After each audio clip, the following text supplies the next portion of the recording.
ప్రశ్నిస్తే అరెస్ట్ చేస్తారా? ఇది వైసీపీ అగ్రనేత సజ్జల రామకృష్ణారెడ్డి గారు కూటమి ప్రభుత్వానికి వేస్తున్న ప్రశ్న. ఒకవేళ సజ్జల రామకృష్ణారెడ్డి గారు చెప్తున్న దాని ప్రకారం ప్రశ్నిస్తే కూటమి ప్రభుత్వం అరెస్ట్ చేస్తుంది అన్నదే నిజమైతే, ఈ పాటి సజ్జల రామకృష్ణారెడ్డి గారు ఎన్నిసార్లు అరెస్ట్ అయి ఉండాలి? సజ్జల గారు ఇప్పటికీ అనేక మార్లు ప్రెస్ మీట్ పెట్టి కూటమి ప్రభుత్వానికి అనేక ప్రశ్నలు వేశారు కదా.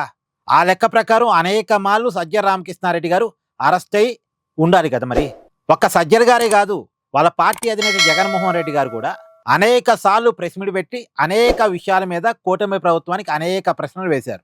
మరి జగన్ గారు కూడా అరెస్ట్ అయి ఉండాలిగా, కాలేదే.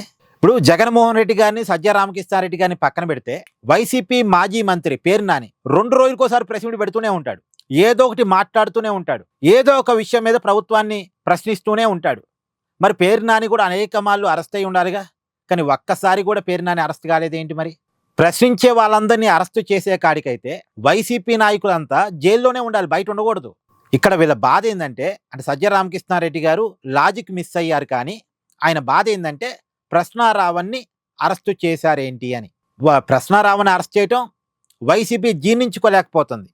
కానీ సజ్జల రామకృష్ణారెడ్డి గారు గుర్తుపెట్టుకోవాల్సింది, ప్రశ్నారావణ్ణి అరెస్టు చేసింది ప్రశ్నించినందుకు కాదు, తిట్టినందుకు, ఒక మతాన్ని టార్గెట్ చేసినందుకు, ఒక మతం యొక్క మనోభావాలని కించపరిచినందుకు, అంతకుమించి పర్టికులర్ కేసు అయితే మావోయిస్టులకి సపోర్ట్ చేసినందుకు, మావోయిస్టులకి సపోర్టుగా మాట్లాడినందుకు, హిడ్మాని హీరోగా చిత్రీకరించినందుకు, దీనికి ప్రశ్నారావణ్ణి అరెస్ట్ చేశారు. ప్రశ్నించినందుకు కాదు.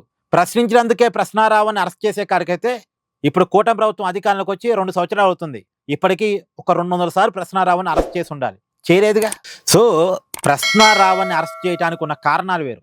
అతను మతాల మధ్య గొడవలు పెట్టే ప్రయత్నం చేస్తున్నాడు, కులాల మధ్య గొడవలు పెట్టే ప్రయత్నం చేస్తున్నాడు, ఒక మతం యొక్క మనోభావాలని కించపరిచే ప్రయత్నం చేస్తున్నాడు, ఒక మతాన్ని ఆయన టార్గెట్ చేస్తున్నాడు, దేశం అంటే ప్రేమ లేదంటున్నాడు. ఇలాంటి మనిషిని అరెస్ట్ చేయకుండా ఎట్టుంటారు? దేవులని తూలనాడుతున్నాడు, పురాణాలని తూలనాడుతున్నాడు. మరి ఇవన్నిటికీ వైసీపీ ఓకేనా? ఇలా చేసేవాడికి వైసీపీ సపోర్ట్ ఇవ్వదలుచుకుందా? సో ప్రశ్నించినందుకు ప్రశ్నారావణ్ణి అరెస్ట్ చేయలేదు. అలా వైసీపీ అలా అనుకుంటే అంతకంటే పొరపాటు, అంతకంటే పిచ్చితనం ఇంకోటి లేదు. కాదు, వాళ్ళకి తెలుసు, వైసీపీకి కూడా తెలుసు.